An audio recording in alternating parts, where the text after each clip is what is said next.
Hello my dear students, welcome back to my channel Sonia Ma'am Chemistry. So बच्चों this is our last lecture of mole concept. तो अभी तक हम मोल concept के 2 lectures already cover कर चुके हैं जिसमें हमने बेसिकली सीखा कि आखिर आपको मोल्स कैसे कैलकुलेट करने होते हैं, ठीक है। परसेंटेज कॉम्पोजिशन आपको कैसे निकालना है या फिर आपका अगर कोई एम्पेरिकल फॉर्मूला है उसको हम किस तरीके से डिटरमाइन करते हैं, राइट। तो अब हमारे पास जो लास्ट 2 टॉपिक्स बच के हैं मोल कंसेप्ट के और जो कि बहुत इंपॉर्टेंट हैं बिकॉज उसके काफ़ी सारे एप्लीकेशंस होते हैं, ठीक है। तो वो जो लास्ट 2 टॉपिक है वो है हमारा एक स्टोशियोमेट्री और एक है हमारा लिमिटिंग रिएजेंट, ठीक। तो इन दोनों टॉपिक्स को आज की क्लास में हम कवर करने वाले हैं। तो चलिए बच्चों स्टार्ट करते हैं हमारी क्लास स्टोशियोमेट्री के साथ। तो चलिए बच्चों समझते हैं सबसे पहले कि व्हाट इज स्टोशियोमेट्री, ठीक है। तो स्टोशियोमेट्री क्या होता है basically determination of proportions in which the elements और compounds react with one another. मतलब ये बताता है कि भाई कितने प्रोपोर्शन में आपका जो एलिमेंट्स है, ठीक, या फिर जो आपके कंपाउंड्स हैं वो एक दूसरे के साथ रिएक्ट कर रहे हैं, ठीक है। जैसे कि मैंने एक इक्वेशन यहाँ पर लिखी हुई है, आप ध्यान से देखिए, एक केमिकल रिएक्शन यहाँ पर लिखी है मैंने। मीथेन है आपके पास और मीथेन को हमने किसके साथ रिएक्ट किया है, 2 मॉलिक्यूल्स ऑक्सीजन के साथ, ठीक। मान लीजिए कि अभी मैं यहाँ पर 2 नहीं लिखती हूँ, ठीक, यहाँ पर भी मैंने अभी 2 नहीं लिखा है, ठीक। अभी मेरी जो रिएक्शन है वो सिंपल से रिएक्शन मैंने क्या लिखी है, आपका मीथेन रिएक्ट करता है ऑक्सीजन के साथ और आपको कार्बन डाइऑक्साइड देता है और वाटर देता है, ठीक है। अगर कभी भी केमिस्ट्री में आप कोई भी केमिकल रिएक्शन लिखते हो ना, सबसे पहली हैबिट आप डाला करिए कि उस केमिकल रिएक्शन को हम बैलेंस करें, ठीक। बैलेंस करने का मतलब क्या हो गया कि लेफ्ट हैंड साइड मतलब जो हमारे रिएक्टेंट्स हैं और जो हमारे प्रोडक्ट्स हैं, ठीक, लेफ्ट हैंड साइड और राइट हैंड साइड दोनों ही साइड आपका जो एलिमेंट्स होने चाहिए ना, उन एलिमेंट्स में हर एक एटम बिल्कुल बराबर होना चाहिए। कहने का मतलब अगर मैं अपने लेफ्ट हैंड साइड की बात करूं तो बताओ मेरे पास कितने कार्बन है, मेरे पास 1 कार्बन है, ठीक। क्या राइट हैंड साइड में मेरे पास 1 कार्बन है क्या, हाँ, मतलब कार्बन तो हमारा बैलेंस है, ओके। अब हम हाइड्रोजन की बात करते हैं तो यहाँ पर मेरे पास H कितने हैं, मेरे पास H 4 हैं right hand side left hand side में, ठीक। लेकिन क्या मेरे पास यहाँ पर H 4 है, यहाँ तो मेरे पास 2 ही हैं।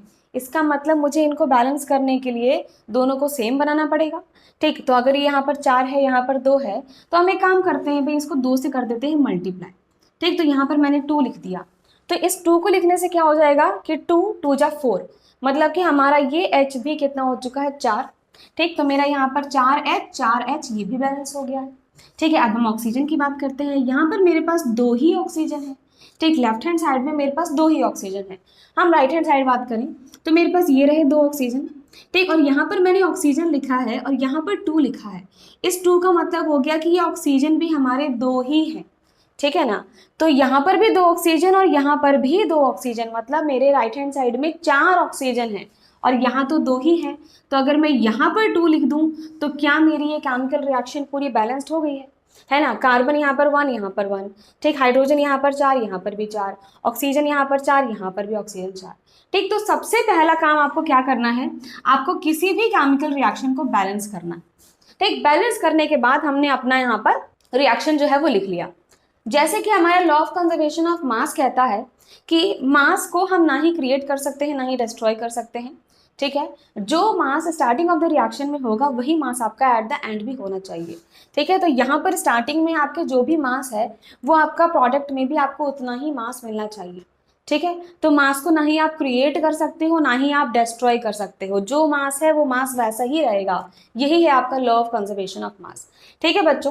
तो फर्स्ट काम हमें क्या करना है, किसी भी केमिकल रिएक्शन को बैलेंस कर लिया। अब ये बैलेंस करने के बाद आप ध्यान से देखिए कि यहाँ पर जैसे मैंने लिखा है CH4, इस CH4 के पास मैंने कुछ भी नहीं लिखा है कि यहाँ पर आपका ये कितने प्रोपोर्शन में है, ठीक है। तो यहाँ पर हम जनरली इसको 1 मानकर चलते हैं, ठीक। अगर कुछ नहीं लिखा है दैट मीन्स इट इज 1, ठीक। लिखा है तो हम उसी को मानकर चलेंगे, ठीक है। तो यहाँ पर हमने कुछ नहीं लिखा बट ऑटोमेटिकली ये 1 ही है। यहाँ पर हमने 2 लिखा है, यहाँ पर हमने कुछ भी नहीं लिखा, यहाँ पर हमने 2 लिखा है।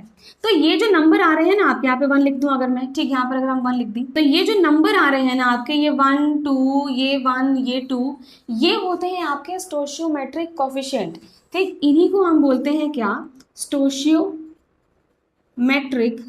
कोफिशिएंट्स हैं ये, ठीक। ये है स्टोशियोमेट्रिक कोफिशिएंट्स, ओके। अब अगर इस पर्टिकुलर रिएक्शन में अगर हमें बात करनी है तो आप ज़रा ध्यान से देखिए कि आपके पास जो रिएक्टेंट्स हैं, ठीक, इन रिएक्टेंट में अगर हम मोल्स के टर्म्स में बात करते हैं, ठीक, we are talking about moles, ठीक, पूरा मोल कंसेप्ट बात कर रहे हो आप, ठीक है। तो अगर हम मोल्स के टर्म में बात करें तो 1 मोल ऑफ मीथेन, ठीक, 1 मोल ऑफ मीथेन किसके साथ रिएक्ट करता है बोलो, 2 मोल ऑफ ऑक्सीजन के साथ, ठीक है, 2 मोल ऑफ ऑक्सीजन के साथ, ठीक। कितना कार्बन डाइऑक्साइड देता है, 1 मोल ऑफ CO2 देता है, ठीक, और 2 मोल्स ऑफ वाटर देता है। तो आपको बात समझ में आ गई कि अगर हम मोल्स के टर्म में बात कर रहे हैं तो ये स्टोइचियोमेट्रिक कोफिशिएंट जो है वही मोल्स भी बता रहे हैं कि 1 मोल मीथेन है, ये 2 मोल के साथ रिएक्ट कर रहा है, आपको 1 मोल कार्बन डाइऑक्साइड देता है, 2 मोल वाटर देता है, ठीक है। अगर मैं मॉलिक्यूल की बात करूं, ठीक, ये हमने मोल्स के टर्म में बात किया, या मैं मॉलिक्यूल के टर्म में बात करूं कि भाई एक मॉलिक्यूल है हमारा CH4 का, ठीक है, 1 मॉलिक्यूल है CH4 का, वो 2 मॉलिक्यूल ऑक्सीजन के साथ रिएक्ट करता है, ठीक है, 2 मॉलिक्यूल्स ऑक्सीजन के साथ रिएक्ट करता है। एक मॉलिक्यूल आपका कार्बन डाइऑक्साइड देता है, ठीक है, और 2 मॉलिक्यूल देता है आपके वाटर के, ठीक है, 2 मॉलिक्यूल्स देता है वाटर के। इसको और अच्छे तरीके से आपको समझना है तो एक मॉलिक्यूल CH4 का है, ठीक है, 2 मॉलिक्यूल्स ऑक्सीजन के हैं, क्या देता है, एक मॉलिक्यूल देता है CO2 का और 2 मॉलिक्यूल्स देते हैं वाटर के।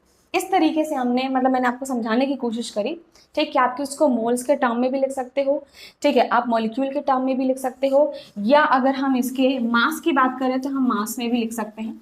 चलो मास देखें, CH4 है, बताओ कार्बन का हमारा कितना मास होता है, कार्बन का होता है 12, ठीक है, प्लस H का कितना होता है, 1 होता है, और H है कितने मेरे पास, 4 हैं, तो 1 × 4 कितना आ जाएगा बोलो, 12 + 4 आ गया मेरा 16 ग्राम।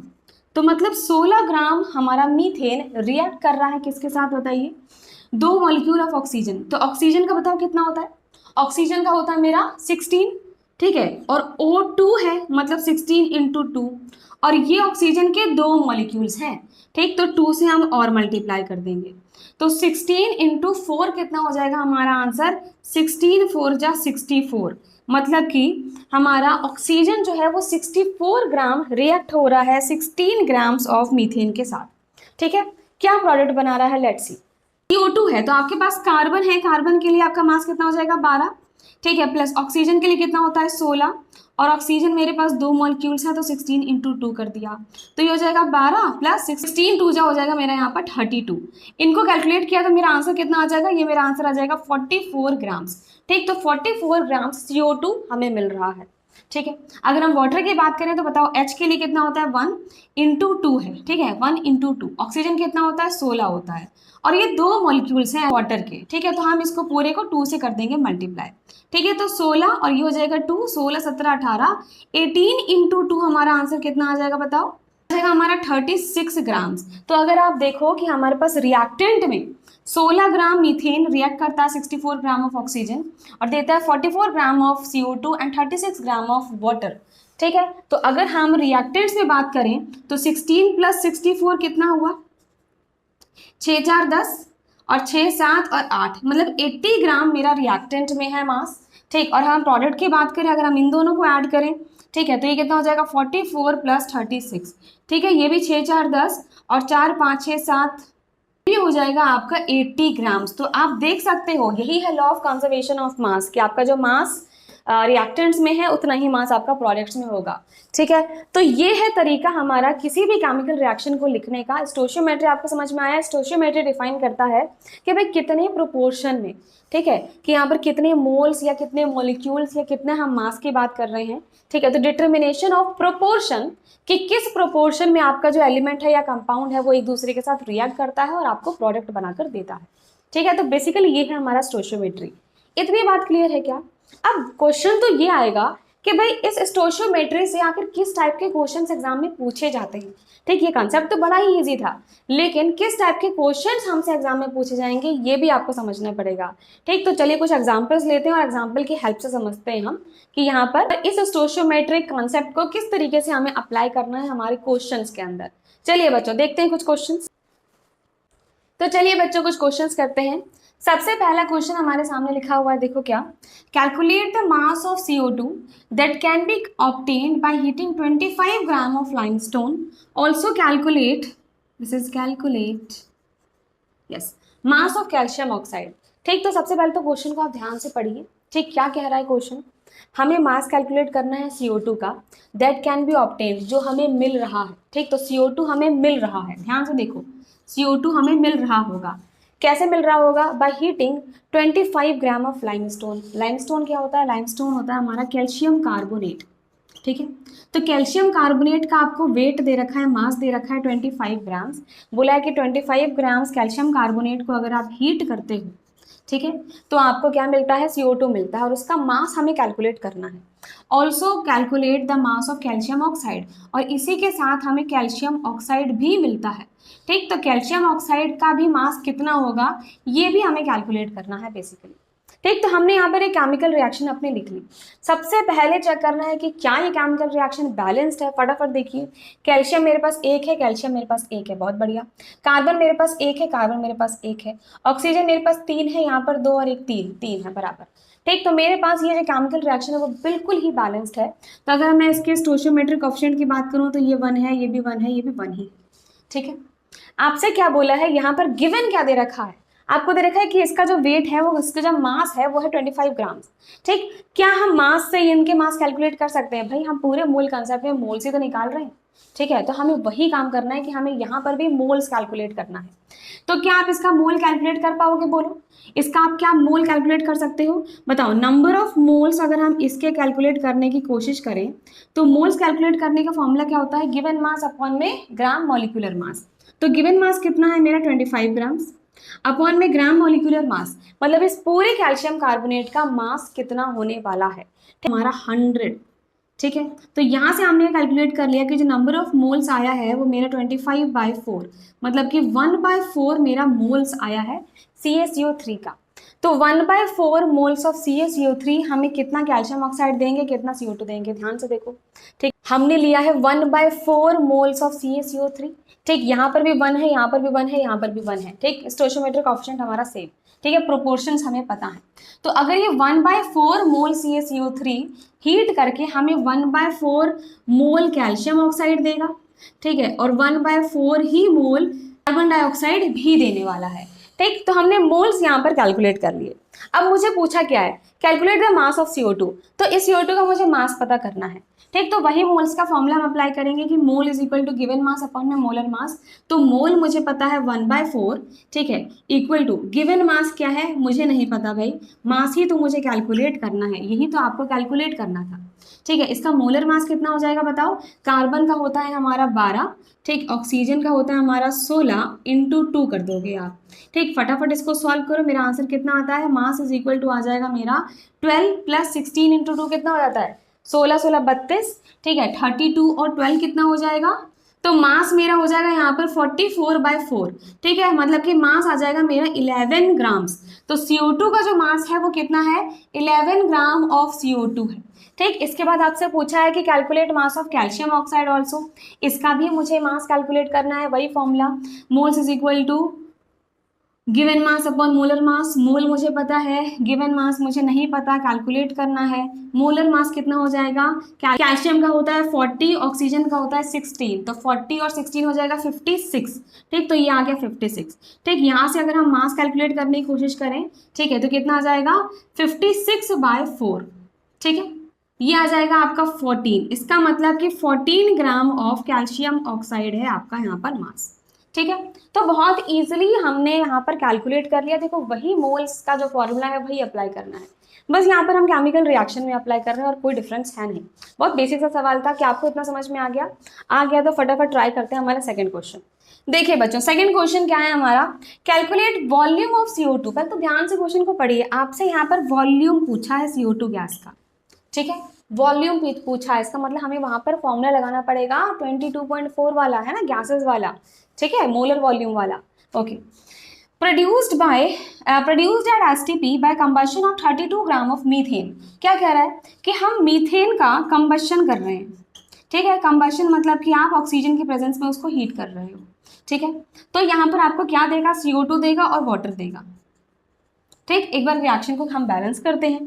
कार्बन 1 है, कार्बन 1 है, 4 हाइड्रोजन है, यहाँ पर भी 4 करने के लिए 2 से मल्टीप्लाई करना पड़ेगा। ऑक्सीजन 2 है, ऑक्सीजन मेरे यहाँ पर 4 है, तो यहाँ पर भी मुझे 2 करना पड़ेगा। ठीक है, ऑक्सीजन 4 है ना यहाँ पर मेरे पास। ओके, तो मैंने यहाँ पर ये रिएक्शन को कर लिया बैलेंस। अब बैलेंस करने के बाद क्या क्या आपको गिवन है, देखो लिखा है calculate volume of CO2 gas. इसका हमें वॉल्यूम जो है ना वो कैलकुलेट करना है। अभी मुझे इसका वॉल्यूम नहीं पता, ठीक है। Produced at HCP by combustion of 32 gram of methane. Methane का आपको मास दे रखा है कितना, 32 ग्राम, ठीक है। तो हम वही तरीका अपनाएंगे अपना मोल्स कैलकुलेट करने वाला, ठीक है। अब आपको दिख रहा है कि 1 मोल ऑफ मीथेन, ठीक, यहाँ पर ये 2 लिखा है तो 2 मोल के साथ रिएक्ट कर रहा है। 1 मोल कार्बन डाइऑक्साइड का देता है और 2 मोल H2O का दे रहा है, ठीक है। चलिए नंबर ऑफ मोल्स यहाँ पर कैलकुलेट करते हैं। तो नंबर ऑफ मोल्स का हमारा वही फॉर्मूला है, नंबर ऑफ मोल्स की गिवन मास अपॉन में मोलर मास। तो गिवन मास है मेरा 32 ग्राम्स, मोलर मास मेरा मीथेन का कितना आ जाएगा, कार्बन का होता है 12, H का होता है 1, 1 इंटू 4 मतलब 4 हो गया, और 12 और 4 हो गया 16, ठीक, और 16 16 होता है 32 मतलब कि इंटू 2। तो यहाँ पर जो मेरा मोल्स आया है वो आया है 2 मोल्स, ठीक है। 2 मोल्स मीथेन के हैं, ठीक है। ओके, 2 मोल्स मीथेन के रिएक्ट करते हैं ऑक्सीजन के साथ। चलो इसका हमें क्या मास पता है, इसका तो मास मुझे पता नहीं है, लेकिन हमें इतना दिख रहा है कि भाई 1 मोल मीथेन 2 मोल ऑक्सीजन के साथ रिएक्ट कर रहा है, ठीक है, डबल है। तो अगर ये 2 मोल्स है तो ये 4 मोल्स हो गया, क्या बोलो, ठीक है। आई बात समझ में, ठीक है। CO2 की बात करें तो ये 1 मोल ऑफ मीथेन मुझे 1 CO2 दे रहा है, ठीक, 1 मोल ऑफ CO2 दे रहा है। ये है कितना, 2 मोल्स है, तो ये भी मुझे 2 मोल्स ही देगा, ठीक है। अब यहाँ पर ये 2 मोल्स है, ठीक, यहाँ पर ये 4 मोल्स है, ये 2 मोल्स है, यहाँ पर भी हमने 2 लिख दिया, इसका मतलब कि ये भी आपको 4 मोल्स ऑफ वाटर देगा, ठीक। तो हमने सबके मोल्स लिख दिए कि आपको इतने इतने मोल्स मिल रहे हैं। पूछा क्या है आपसे, आपसे पूछा है वॉल्यूम ऑफ CO2 गैस, इस CO2 गैस का वॉल्यूम, ठीक। तो क्या आपको फॉर्मूला पता है मोल्स वाला, हमें पता है कि भाई number of moles equal to होता है हमारा फॉर्मूला वॉल्यूम अपॉन में 22.4 लीटर, यही होता है क्या, ठीक है। नंबर ऑफ मोल्स मैंने अभी जस्ट कैलकुलेट करके बता ही दिया कि ये 2 मोल्स है, तो क्या आप वॉल्यूम कैलकुलेट नहीं कर सकते हो, वॉल्यूम का आंसर आ जाएगा 22.4 इंटू 2, इसका मतलब आंसर आ जाएगा आपका 4 2 जा 8 और 2 2 जा 4, 4.8, ये है आपका वॉल्यूम ऑफ CO2 गैस। क्या आपको ये क्वेश्चन भी क्लियर, ठीक। आपको समझना है केमिकल रिएक्शन को, स्टोइचियोमेट्री को, ठीक। यहाँ पर 1 है, ये 2 है, ठीक है। तो उसके हिसाब से उसी प्रोपोर्शन में हम लिखने वाले हैं। हमने इसका मोल्स पता कर लिया तो ये 2 है, तो ये इसका डबल होगा, ठीक है। चलिए आते हैं क्वेश्चन नंबर 3 पर। लिखा है what volume of oxygen at STP is required to burn 500 decimetre cube of ethene gas, ठीक है। What volume of CO2 will be form. पहले तो हम केमिकल रिएक्शन लिखने की कोशिश करेंगे, क्या क्या कह रहा है। What volume of O2 at STP is required, ठीक है, कितना वॉल्यूम ऑक्सीजन का STP पे रिक्वायर होगा to burn 500 decimetre cube of ethene. तो इथीन को हमें बर्न करना है, ठीक है। इथीन क्या होता है हमारा C2H4, ठीक है। तो इथीन को हमें बर्न करना है और इथीन का आपको वॉल्यूम दे रखा है, कितना है वॉल्यूम, 500 डेसीमीटर क्यूब इसका वॉल्यूम आपको गिवन है, ठीक है। इथीन को हम बर्न करेंगे मतलब ऑक्सीजन में हम बर्न कर रहे हैं, ठीक। क्या मिलेगा हमें, हमें मिलेगा यहाँ पर CO2 एंड वाटर मिलने वाला है, ठीक है। फर्स्ट काम बैलेंसिंग द रिएक्शन, ठीक है, फटाफट बैलेंस करो। कार्बन 2 है, क्या कार्बन 2 है मेरे पास, नहीं, तो यहाँ पर 2 कर दो, ठीक है। ओके, हाइड्रोजन 4 है, क्या मेरे पास हाइड्रोजन 4 है, क्या यहाँ पर 2 ही है मेरे पास, तो यहाँ पर भी 2 कर दिया, ठीक है। ओके, ऑक्सीजन 2 ही है मेरे पास, क्या यहाँ पर ऑक्सीजन मेरे पास 2 है, देखो यहाँ पर ऑक्सीजन है मेरे पास 2 × 2 4, और यहाँ पर भी ऑक्सीजन यहाँ पर 2 है, मतलब 4 5 6 ऑक्सीजन है मेरे पास, 6, ठीक। यहाँ पर 2 ही है, तो अगर मैं 3 से मल्टीप्लाई कर दूँ तो क्या मेरा ऑक्सीजन भी 6 हो गए। रिएक्शन कर लिया हमने, वैल्यू क्लियर।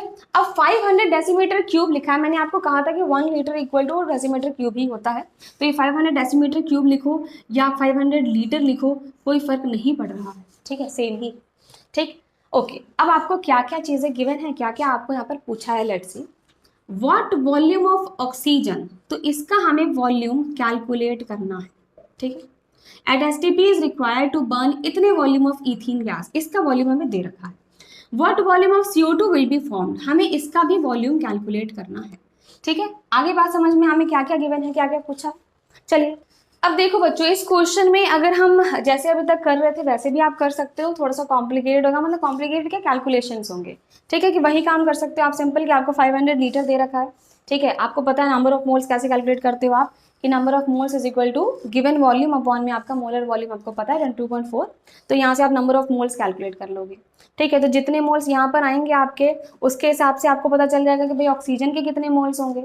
ठीक है, 1:3 रेशियो में आपको करना है, सिंपल। ठीक है, तो यहाँ से इसका मोल्स पता है आपको, तो आप यहाँ से वॉल्यूम कैलकुलेट कर लोगे। ठीक, सिमिलरली यहाँ पर मोल्स पता लगेंगे, आप यहाँ से भी वॉल्यूम कैलकुलेट कर लोगे। आ रही है समझ में बात? नहीं, प्लीज बच्चों थोड़ा सा ध्यान दो। ठीक है, कंसंट्रेट करिए तो आपको बहुत इजीली समझ में आएगा चीजें। ठीक है, हम वही काम कर रहे हैं, नंबर ऑफ मोल्स निकाल रहे हैं, वही फॉर्मूला हम बार बार इस्तेमाल कर रहे हैं और कुछ नहीं। ठीक, आप उस तरीके से भी कर सकते हो जैसे कि मैंने ये वाला क्वेश्चन करा। ठीक, we can do it by the same method, but अगर हमें इसे एक सिंपल वे में करना है कि हमें इतनी कैलकुलेशंस करनी ही नहीं, ठीक है, तो हम कर सकते हैं कैसे, कि देखो एक हमारा लॉ होता है एवोगाड्रोस लॉ।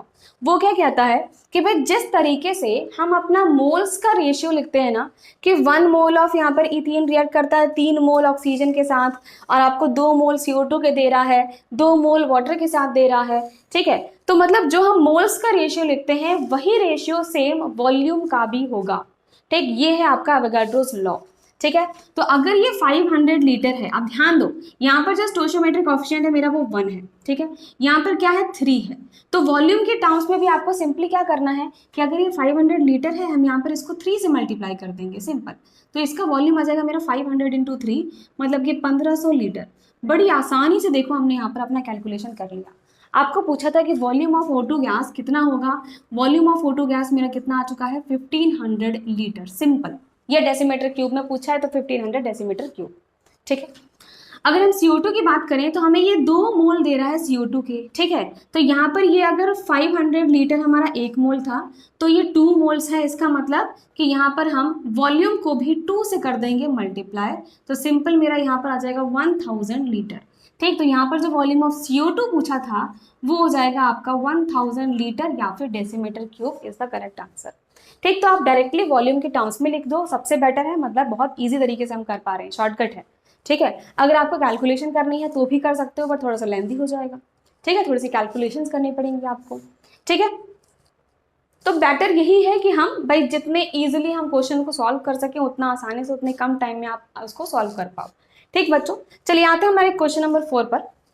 तो क्वेश्चन नंबर 4 क्या है हमारा, find the mass of H2 required. ठीक है, एंड अमोनिया प्रोड्यूस्ड। क्या बोला है, हमें मास पता करना है, H2 रिक्वायर्ड, इसका मुझे मास चाहिए। ठीक है, एंड अमोनिया प्रोड्यूस्ड, और इसका मास मुझे चाहिए। ये दोनों चीजें कैलकुलेट करनी है from 14 gram of N2 gas. इसका हमें मास दे रखा है कितना है, 14 ग्राम्स है।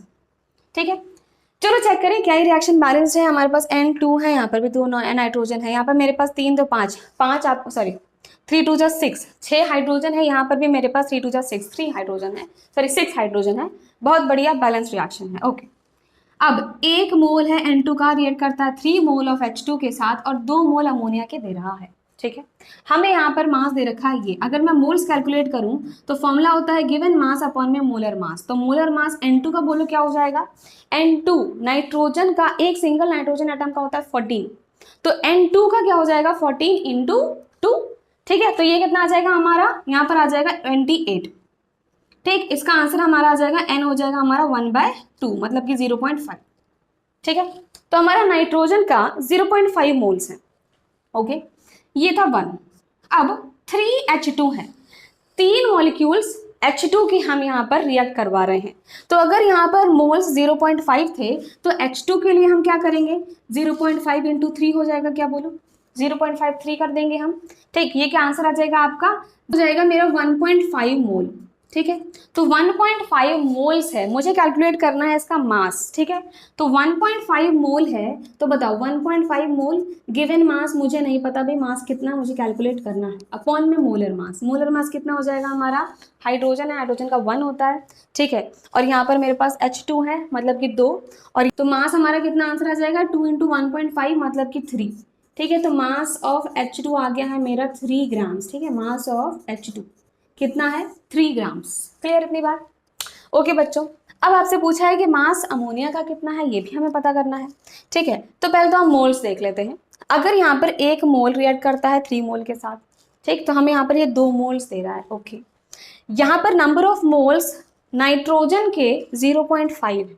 ठीक है, जहां पर 1 है वहां पर ये 0.5 दे रखा है, ये इसका डबल आपको दे रहा है। ठीक है, 1N2 आपको 2 मॉलिक्यूल्स दे रहा है अमोनिया के। ठीक, मतलब अगर हमारा नंबर ऑफ मोल्स 0.5 है तो ये इसका डबल होगा, इंटू 2 कर दोगे आप। ठीक, तो यहाँ जो आपका नंबर ऑफ मोल्स आता है वो आ जाएगा आपका 0.5 इंटू 2 मतलब कि 1 मोल। ठीक, ये 1 मोल आ गया। अब हम यहाँ पर मास कैलकुलेट करेंगे, number of moles is equal to होता है गिवन मास अपॉन में मोलर मास। ठीक है, नंबर ऑफ मोल मेरा 1 है, गिवन मास मुझे नहीं पता, कैलकुलेट करना है हमें, और मोलर मास है मेरा कितना, नाइट्रोजन का होता है 14, H का होता है मेरा 1, तो 1 इंटू 3 14, 15, 16, 17 यहाँ पर आ जाएगा, और मास आ जाएगा मेरा 17 ग्राम्स।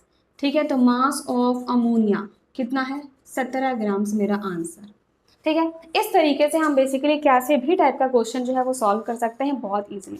क्या आपको ये बात समझ में आ गई, किस तरीके से आखिर हमें सबसे पहले रिएक्शन लिखनी है, उसको बैलेंस करना है, उसके जो स्टोइचियोमेट्रिक कोफिशिएंट है वो हमें बताते हैं कि भाई कितने मोल्स मॉलिक्यूल जो है वो रिएक्ट करके कितना मोल आपको दे रहे हैं, या फिर कितने मॉलिक्यूल्स रिएक्ट करके कितने मॉलिक्यूल्स दे रहे हैं। ठीक है, और उसके हिसाब से अपना मोल कंसेप्ट का आप फॉर्मूला लगाइए, number of moles is equal to given mass upon में मोलर मास, और आप इजीली अपना कोई भी कैलकुलेशन कर सकते हैं। आई होप आपको ये क्वेश्चन समझ में आ गए।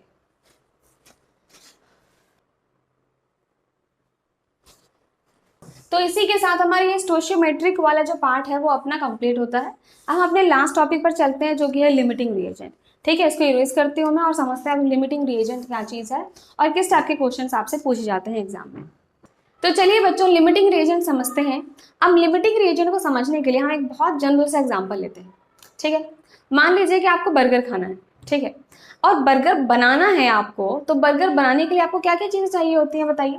आपको चाहिए एक पूरा बन जिसको हम बीच में से कट करते हैं ना, मतलब 2 पीसेज ऑफ बन चाहिए आपको फॉर अ बर्गर। ठीक, तो हम क्या कह रहे हैं कि अगर मुझे एक बर्गर बनाना है, ठीक, तो एक बर्गर बनाने के लिए मुझे 2 पीस बन चाहिए। ठीक है, 2 पीसेज ऑफ बन चाहिए। ठीक, इसके अलावा मुझे क्या चाहिए, एक चीज़ स्लाइस चाहिए। ठीक, एक चीज़ स्लाइस डालेंगे ना उसमें। ठीक है, इसके बाद उसमें हम एक आलू पैटी भी डालेंगे। ठीक है, इसके बाद आपको वेजिटेबल्स डालने हैं, आपको जो मर्जी डालना है डालो। एक बेसिक सा अगर हम बर्गर बनाने की कोशिश करें तो हमें एक बन चाहिए। ठीक, नीचे उसके बाद हम उस पर आलू पैटी रखेंगे, फिर हम उस पर चीज़ स्लाइस रखेंगे, एंड देन हम बर्गर का जो बन है ऊपर वाला उसको हम ऊपर से कवर अप कर देंगे। ठीक है, तो बेसिकली हमें एक बर्गर बनाने के लिए इतनी चीज़ें चाहिए। ठीक है, ओके जी। मान लीजिए अब मेरे पास कितने बन हैं। ठीक है, हम यहाँ पर पीसेस की बात कर रहे हैं, मैं कंप्लीट बन की बात नहीं कर रही हूँ, अलग अलग पीसेस की बात कर रही हूँ। मान लीजिए मेरे पास टोटल 10 पीस है बन के। ठीक है, इसके बाद मेरे पास 10 चीज स्लाइस है। ठीक है, और मेरे पास 15 आलू पैटीज है। ठीक है, आलू पैटीज है। अब मैं आपसे बोलूं कि भाई इतना मेरे पास सामान है, आप कितने बर्गर इसमें से बना सकते हो, कितने बर्गर बन सकते हैं, तो आप खुद दिमाग लगाओगे कि भाई जो चीज़ हमारे पास सबसे कम है ना, उसके हिसाब से ही तो बर्गर बनेगा। बताओ, अगर हमें सबसे पहले एक बर्गर बनाने के लिए हमें 2 पीस बन चाहिए चाहिए, अगर मेरे पास यहाँ पर 10 पीस बन है, इसका मतलब मैं 5 ही बर्गर बना सकती हूँ। 5 के बाद तो मुझसे नहीं बन पाएगा भाई। ठीक है, तो हमारे ये 10 चीज स्लाइस हैं या अगर 15 आलू पेटीज हैं तो ये तो एक्स्ट्रा में चले गए ना। ठीक, अगर आप एक मिनिमम अमाउंट जो आप बना सकते हो बर्गर का, वो हम कैसे डिसाइड करते हैं, वो हम डिसाइड करते हैं जो आपका सबसे कम अमाउंट है, लीस्ट अमाउंट जो आपके पास प्रेजेंट है। ठीक है, तो हमारे पास 10 पीस बन थे और हम 2 पीस बन यूटिलाइज करते हैं एक बर्गर बनाने में, तो हम 10 पीस बन यूटिलाइज कर लेंगे 5 बर्गर बनाने में, और 5 ही चीज स्लाइस आपकी खत्म होंगी और 5 ही आपका आलू पेटीज खत्म होगा। इसका मतलब बन सारा खत्म हो गया, बन सारा का सारा यूज्ड अप हो चुका है। ठीक, ये सारा का सारा यूटिलाइज हो चुका है, लेकिन हमारे पास चीज स्लाइस कितने बचे, अभी भी मेरे पास 5 रिमेनिंग होंगे। ठीक, 5 चीज स्लाइस मेरे पास अभी भी बचे होंगे। यहाँ पर मैंने 5 आलू पेटीज तो इस्तेमाल कर ली 5 बर्गर बनाने में, पर टोटल मेरे पास 15 थी, मतलब कि 10 मेरे पास आलू पेटीज भी रिमेनिंग होगी। इसका मतलब हमें समझ में आया कि ये जो 2 चीज़ें हैं ना हमारी, ये दोनों एक्सेस में है। ठीक है, ये दोनों किस में है, एक्सेस में है, और ये जो हमारा बन है वो हमारा एक लिमिटिंग रिएजेंट है। ठीक है, ये ही लिमिटिंग रिएजेंट है। अब लिमिटिंग रिएजेंट क्या होता है, जो कि लिमिट करता है ठीक है, जो एक लिमिट क्रिएट करता है कि भाई इतने ही प्रोडक्ट्स बन सकते हैं। यहाँ पर 5 पीस बन, इसने लिमिट कर दिया कि भाई हमारे 5 बर्गर ही बन सकते हैं, इससे ज़्यादा बन नहीं सकते। ठीक, और ये तो हमारे एक्सेस में चलेगा, ये तो ज़्यादा है, एक्स्ट्रा है। एक्स्ट्रा होके भी क्या बिगड़, मतलब क्या हमें फ़ायदा मिल गया। ठीक है, तो लिमिटिंग रिएजेंट बेसिकली होता क्या है, हमने एक छोटे से एग्जांपल से समझा। लिमिटिंग रिएजेंट आपका वो रिएजेंट होगा जो कि हमारे रिएक्शन में खत्म हो जाता है पूरा। ठीक है, यूज्ड अप हो जाता है। तो ये पूरा यूज हो चुका है, बट ये दोनों एक्सेस में थे। ठीक है, दूसरी बात कि खत्म तो हो गया और वही डिसाइड करता है कि भाई कितने प्रोडक्ट्स बनेंगे। ठीक है, तो उसी ने यहाँ पर देखो बन ने ही डिसाइड किया कि 5 बर्गर बन सकते हैं, ये तो एक्स्ट्रा में थे, इन्होंने थोड़ी डिसाइड किया है। ठीक है, तो जो सबसे कम अमाउंट में हमारे पास जो एलिमेंट या जो भी चीज़ें प्रेजेंट हैं, ठीक, वही हमारी लिमिटिंग रिएजेंट होगी, जो लिमिट करता है प्रोडक्ट्स को बनने के लिए। ठीक है, और जो कि कंप्लीटली यूटिलाइज हो जाता है हमारे रिएक्शन में, वही लिमिटिंग रिएजेंट होता है। ये मैंने आपको एक जनरल एग्जांपल समझाया। अब हम एक अपना केमिकल रिएक्शन लेते हैं, केमिस्ट्री के टर्म्स में देखते हैं कि what exactly is this limiting reagent.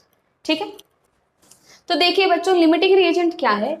Substance that is totally consumed, जो हमारे केमिकल रिएक्शन में पूरा कंज्यूम हो जाता है, यूटिलाइज हो जाता है, और जो लिमिट करता है अमाउंट ऑफ प्रोडक्ट फॉर्म। ठीक, जो एक लिमिट डालता है कि भाई इतना ही प्रोडक्ट बन सकता है। ठीक, वही हमारा लिमिटिंग रिएजेंट है। ठीक, अब आखिर भाई किस तरीके से केमिकल रिएक्शन में इसको हम यूज करते हैं? ठीक, एक बार एग्जांपल देखते हैं। देखो, एक रिएक्शन लिखी है हमारी, 2A + 3B gives 4C + D। तो यहाँ पर ये क्या कह रहा है कि भाई 2 मोल A रिएक्ट कर रहे हैं 3 मोल B के साथ, या मॉलिक्यूल्स के टर्म में बात कर लो कि 2 मॉलिक्यूल A रिएक्ट करते हैं 3 मॉलिक्यूल्स B के साथ, और देते हैं आपको 4 मॉलिक्यूल्स C और 1 मॉलिक्यूल D का। ठीक है, अब आपको गिवन क्या है कि number of moles of A जो हमने लिए हैं वो है 3 मोल्स। ठीक है, कि हमने जो लिए हैं नंबर ऑफ मोल्स ए वो 3 लिए हैं, बी लिए हैं हमने 4, और पूछा है कि सी कितना फॉर्म होगा।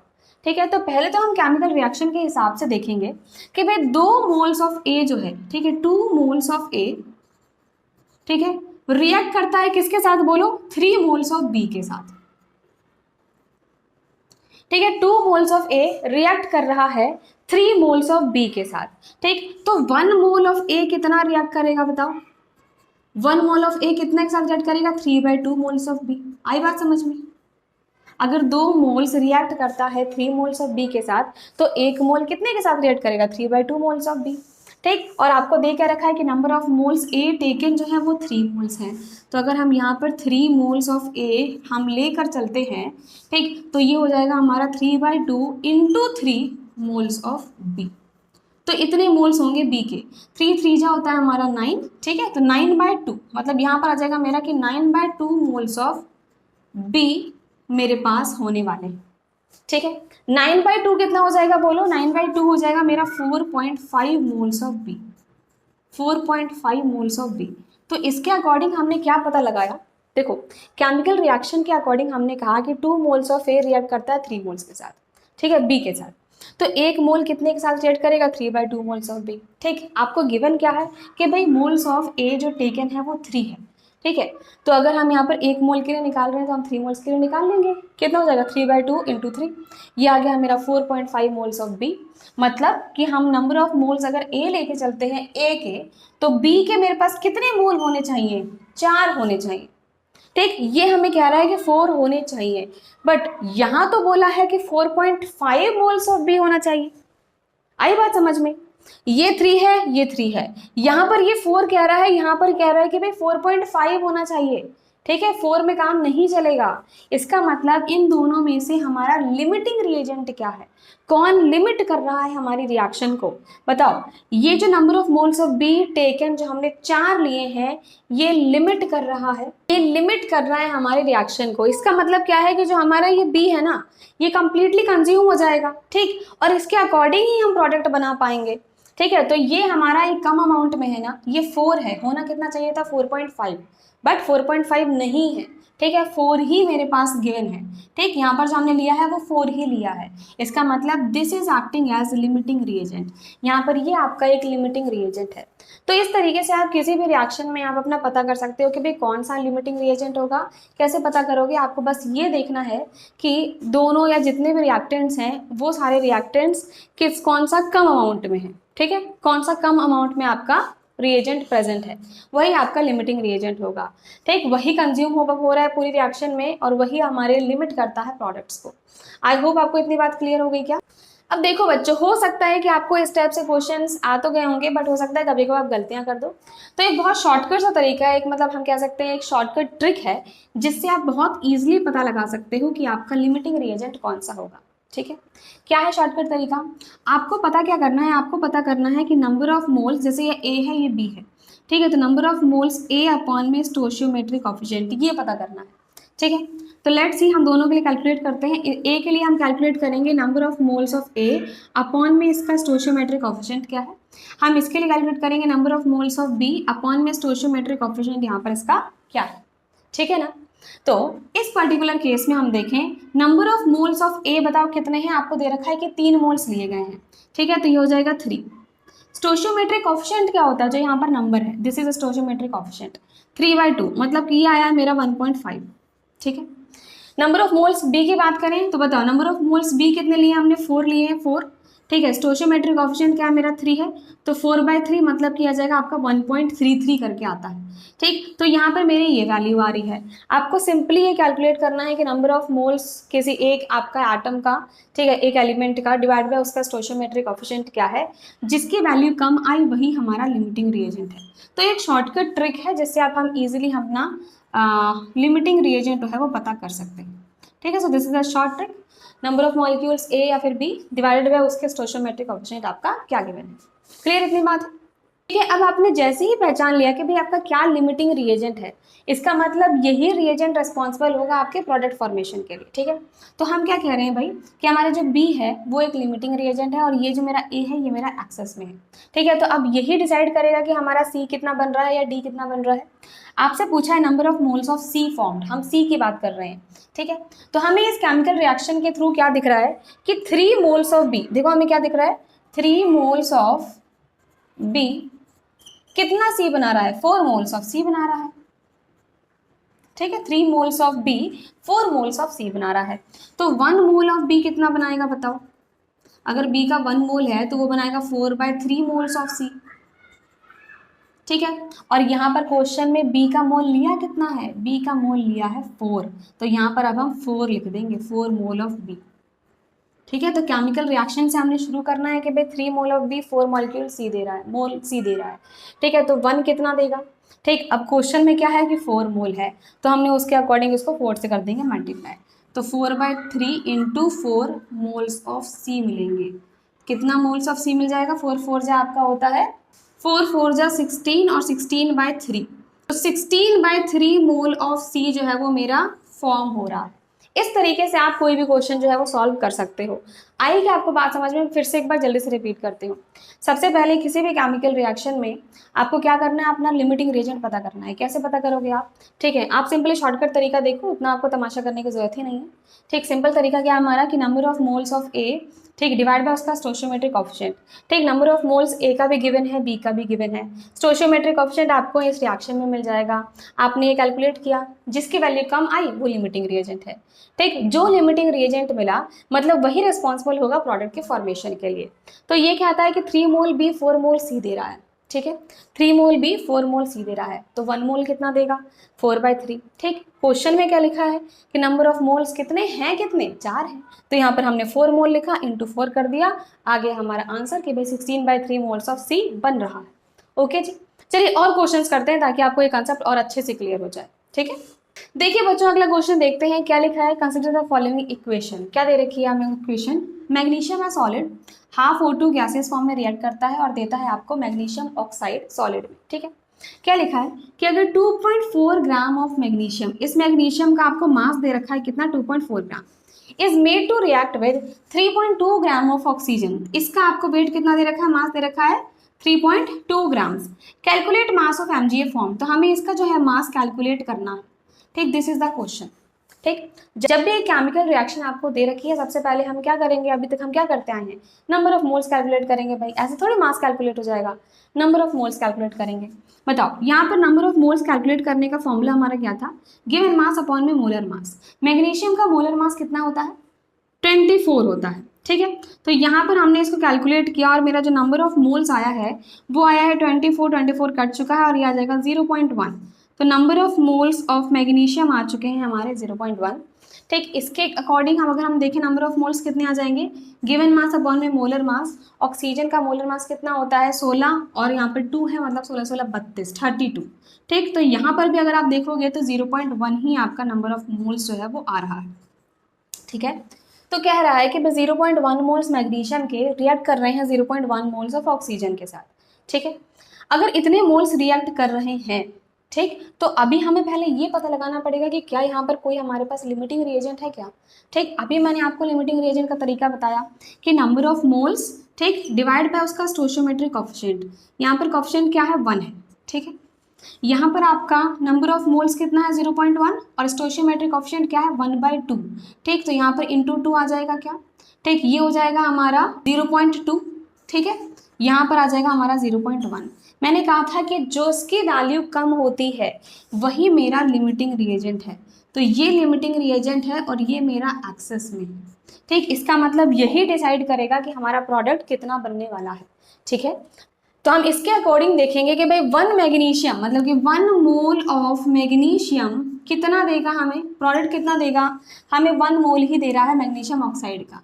ठीक, 1 मोल ऑफ MgO दे रहा है।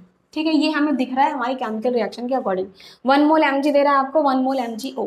ठीक है, यहाँ पर मैग्नीशियम का मोल्स हैं कितने, 0.1 मोल आया है।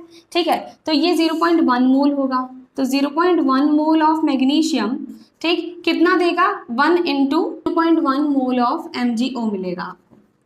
ठीक है, मतलब कि यहाँ पर मिल रहा है आपको 0.1 ही MgO मिलेगा। हमें मैग्नीशियम ऑक्साइड के मोल्स पता लग चुके हैं, मैग्नीशियम ऑक्साइड का मोल्स भी हमारा 0.1 ही है। तो हमें मास निकालना है, अगर मोल्स मुझे पता है, ठीक, 0.1, ठीक है, तो गिवन मास मुझे नहीं पता। मोलर मास MgO का कितना हो जाएगा, मैग्नीशियम का होता है 24, ऑक्सीजन का होता है 16। तो 24 इंटू 16 सॉरी 24 प्लस 16 हमारा कितना 40। ठीक है, तो मास ऑफ MgO कितना आ जाएगा हमारा 40 इंटू 0.1 मतलब कि 4.0 ग्राम्स मास है हमारा MgO का। ठीक, मास ऑफ MgO हमारा मास ऑफ MgO हमारा आ रहा है 4.0 ग्राम्स। ठीक है, 4 ग्राम्स आ रहा है। आई होप आपको इस टाइप के क्वेश्चन सब समझ में आ गए। कोई भी केमिकल रिएक्शन है पहले तो आप बैलेंस चेक कर लो क्या बैलेंस है क्या। ठीक है, अगर आपको उसका वेट दे रखा है, मास दे रखा है, तो आपने किसी का भी मोल्स कैलकुलेट कर लिया। ठीक, फिर हम लिमिटिंग रिएजेंट पता करने के लिए मोल्स और स्टोइचियोमेट्रिक कोएफिशिएंट को डिवाइड करते हैं, जो कम वैल्यू आए वो लिमिटिंग रिएजेंट है और उसी के अकॉर्डिंग हम अपना प्रोडक्ट चेक करेंगे। ठीक है, तो ये 1 mole of magnesium 1 mole of MgO दे रहा है।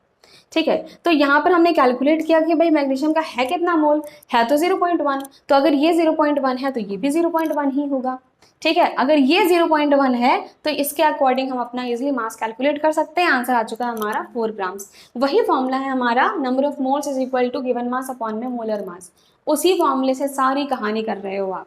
आई होप आपको ये लिमिटिंग रिएजेंट का ये क्वेश्चन भी आ गया होगा क्लियर। एक और सिमिलर टाइप का क्वेश्चन है आपका, कंसीडर द फॉलोइंग इक्वेशन। ये इक्वेशन दे रखी है, क्या लिखा है 2.7 ग्राम एल्यूमिनियम। तो एल्यूमिनियम का जो वेट है वो क्या है 2.7 ग्राम, रिएक्ट करता है 2.8 ग्राम ऑफ नाइट्रोजन के साथ और आपको देता है ये, आपको पूछा है calculate the mass of AlN formed. इसका मास हमें यहाँ पर कैलकुलेट करना है। ठीक है, वही सेम कहानी। ठीक, हमें ग्राम्स दे रखा है, हमें वेट दे रखा है, हम नंबर ऑफ मोल्स कैलकुलेट करेंगे। नंबर ऑफ मोल्स कितना आ जाएगा हमारा एल्यूमिनियम का बताओ, गिवन मास अपॉन में मोलर मास। एल्यूमिनियम का जो मोलर मास होता है वो होता है 27। ठीक है, तो यहाँ पर आ जाएगा ये आपका 0.1। ठीक, तो नंबर ऑफ मोल्स आ जाएगा हमारा 0.1। ठीक है, अब हम क्या करेंगे, इसका भी कैलकुलेट करेंगे। तो यहाँ पर अगर आपने इसका नंबर ऑफ मोल्स कैलकुलेट करने की कोशिश करी, ठीक है, ये आपका गिवन मास 2.8 ग्राम्स है और मोलर मास नाइट्रोजन का, एक नाइट्रोजन एटम का होता है 14, तो 14 इंटू 2 मतलब 28, तो ये भी आ चुका है 0.1। ठीक, तो यहाँ पर भी जो नंबर ऑफ मोल्स हैं वो 0.1 ही है। ठीक, लिमिटिंग रिएजेंट फाइंड आउट करेंगे, भाई दोनों का सेम आ गया ना, तो हम कैसे पता लगाएं कि भाई क्या किसके अकॉर्डिंग हमें प्रोडक्ट मिलेगा। ठीक, तो लिमिटिंग रिएजेंट पता करो, तो number of moles divide by stoichiometric coefficient यहाँ पर 2 है। ठीक है, यहाँ पर मेरे पास कोई भी स्टोइचियोमेट्रिक कोएफिशिएंट 1 है सिर्फ, मतलब ये तो 1 ही आया और ये कितना आ जाएगा हमारा, ये आ जाएगा हमारा 0.05। तो जिसकी वैल्यू कम वही मेरा लिमिटिंग रिएजेंट है। ठीक है, तो इसके अकॉर्डिंग ये प्रोडक्ट चेक करना है हमें।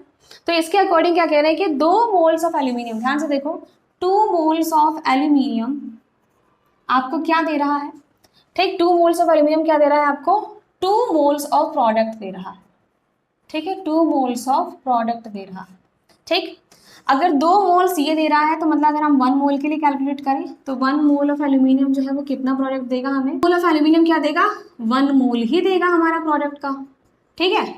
तो यहाँ पर कितना गिवन है, 0.05 मोल्स, इसका मतलब 0.05 मोल्स अगर है एल्यूमिनियम के तो वो हमारा जो प्रोडक्ट है वो भी 0.05 मोल्स ऑफ प्रोडक्ट ही मिलने वाला है, ठीक। तो हमें प्रोडक्ट का मोल्स मिल चुका है, ठीक। अब हमें यहाँ पर मास कैलकुलेट करना है, तो number of moles of product, number of moles of product अगर हम देखें तो फॉर्मूला हो जाएगा गिवन मास अपॉन में मोलर मास, ठीक है।